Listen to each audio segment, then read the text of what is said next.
नमस्कार।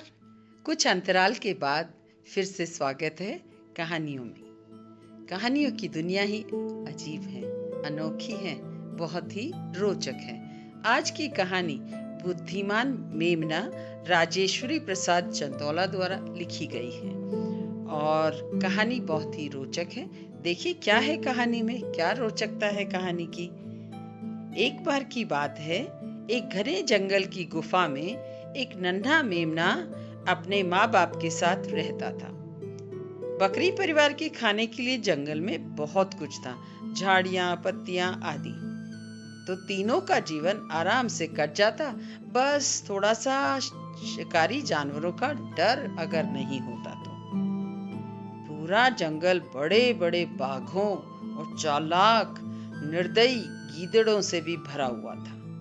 बकरी और मेढ़ा दोनों ही अपने मेमने को इन भयंकर जानवरों से बचाने की फिक्र में रहते। हर सुबह अपने बेटे को गुफा में छोड़कर दोनों भोजन की तलाश में निकल जाते। उन्होंने मेमने से कह रखा था कि वह गुफा के बाहर कभी कदम न रखे और ना ही उसके वहां होने का किसी को पता चलना चाहिए। मेमना बड़ा हो रहा था और चाहता था कि दुनिया देखे। इसलिए एक बड़ी दोपहरी में वह गुफा से बाहर आया और चलते चलते बहुत दूर निकल गया। विशाल वट वृक्षों की झरझर करते झरनों को पार करता हुआ कहीं का कहां पहुंच गया। जब मेमने ने देखा कि रात हो रही है तो उसने घर लौटने का निश्चय किया। बेचारा मेमना, वह तो रास्ता ही भूल गया था। फिर भी रात तो कहीं काटनी ही थी। चलते चलते मेमना किसी गीदड़ की गुफा में जा घुसा। गीदड़ कहीं बाहर गया हुआ था। वह उस गुफा में घुस गया और उसने निश्चय किया कि जब तक उसके माता पिता नहीं आ जाते वह वहीं छिपा रहेगा। अगली सुबह गीदड़ वापस आया, लेकिन गुफा के बाहर ही रुक गया। उसे लगा कि कोई अनजान जानवर उसकी गुफा में घुसा बैठा है। गीदड़ तेज आवाज में चिल्लाया, मेरे घर में कौन छिपा बैठा है? बाहर आ जाओ, वरना बचोगे नहीं। मेमना कुछ समझदार हो चुका था। उसने एक खूंखार जानवर की आवाज में जवाब दिया, मैं शेर का मामा हूँ और मेरी दाढ़ी बहुत घनी है, लंबी और मजबूत है। अपने भोजन में 50 बाघों को एक साथ खाता हूँ। जा भाग, मेरे लिए भोजन का प्रबंध कर। वाह भाई, क्या बात है। गीदड़ की तो सिट्टी पिट्टी गुम हो गई। उसने सोचा कि इससे पहले कि यह भीषण जानवर बाघों की खोज में गुफा से बाहर निकले, उसे यहाँ से 9-2-11 हो जाना चाहिए। और पलक झपकते ही गीदड़ जंगल के दूसरे छोर पर जा पहुंचा और जहां उसे बाघों का सरदार मिला। हाँ?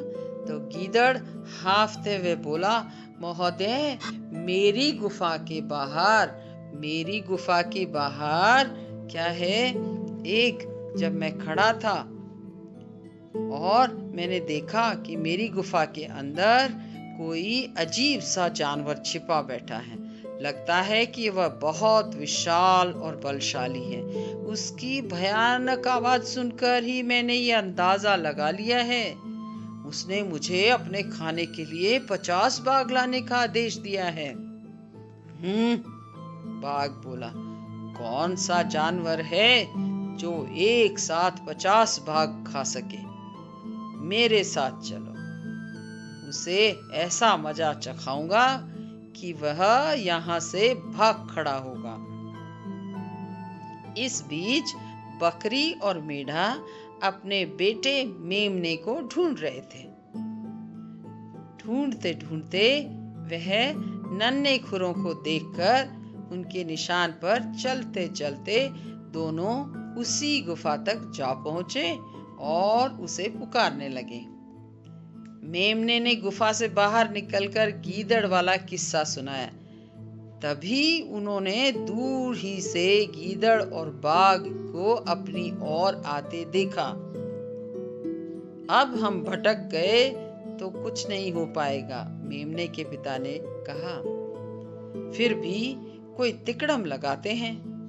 तीनों ने मिलकर एक योजना बनाई और फिर गुफा में जाकर बैठ गए। जब बाघ गुफा के पास पहुंचा तो बकरी ने मेमने के कान जोर से उमेटे। मेमना ऊंची आवाज में मिमियाने लगा। बच्चा रो क्यों रहा है? पिता चिल्लाया।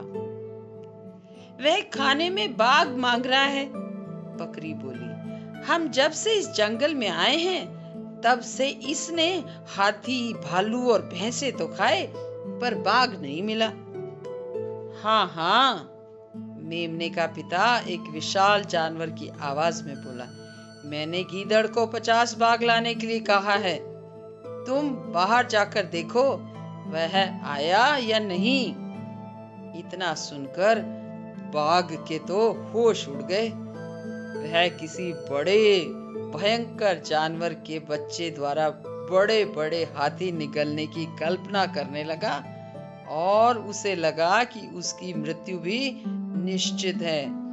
ऐसा सोचकर बाघ तो वहां से भाग खड़ा हुआ और बाघ के भागने के पीछे पीछे ही गीदड़ भी भागने लगा।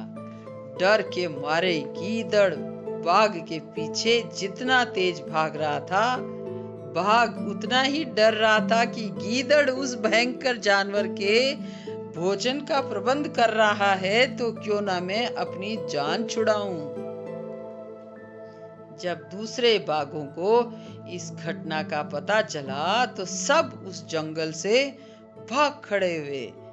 गीदड़ों ने सोचा कि उन राक्षसों को खाने के लिए बाघ न मिले तो वे उन्हें ही चबा डालेंगे। इसलिए गीदड़ भी अपने परिवार और मित्रों सहित वहीं से चलते बने।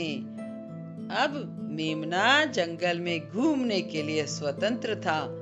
बाघों और गीदड़ों द्वारा खाए जाने का उसे डर जो नहीं था। तो कैसी लगी कहानी? कहानी शीर्षक के द्वारा बहुत ही स्पष्ट किया गया है कि बहादुरी से, अपनी बुद्धि से, अपने तेज से, अपने सोच विचार से बड़ी कठिनाई का सामना भी किया जा सकता है। यानी कि बड़ी से बड़ी समस्या का समाधान सूझबूझ से करने से मिल जाता है। कहानी बहुत ही रोचक है। सुनने के लिए सभी को धन्यवाद। इस कहानी को और रोचक बनाने में मेरी मदद की श्री मनोज जी ने और मैं कमलजीत यादव। धन्यवाद।